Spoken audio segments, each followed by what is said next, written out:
Aziz vatandaşlar, bir kum omayıpga chiqdik. Toza havo, yaman zo'r bo'lib turibdi bu. Mana ochilib turibdi. Voy voy, büyüklere qarang.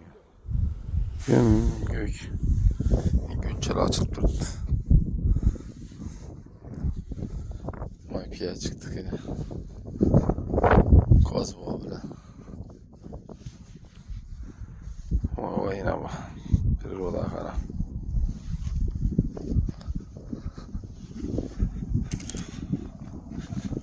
Oturuşmanı görün şimdi size.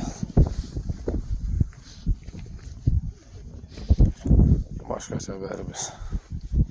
Kumda. Şunun taze hava.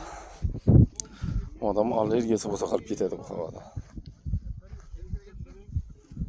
Yurttaşlar, vatandaşlar acayip başkaça berimiz. Yine bana otursana karanglar. Güllere karanglar. Vay vay. Yine. Yine. Yine. Vay vay. Yine bir de tünçe şor olmuş durdu ya. Tünçe şor. Vah. Durdu. Nişetti ortakla. Heydel yatırma.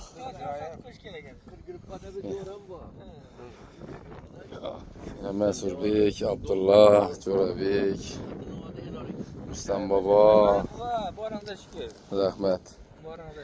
Kervek hafta rivajlana vergeyi. Yine her şeyden başladık bir girik. İlayim. Yaşan. Türkçe şorba kaynadı. Yaşan kap şorların göğsünden kalmadı mı ya? Şimdi alasılama. Rahmet. Alamır sen geleceksin kara. Yaşan. Düşünün gel tursanız da. Lak köp baskamızı çoturtmaz beden. Lak köp basavarınla. Oldu İsa. Yine. Yine patpis işle geledi bir emmesi. Coğrala kadırdan dostlar. Ama İyi. karaşamız bitti. Vay boy, yap yok.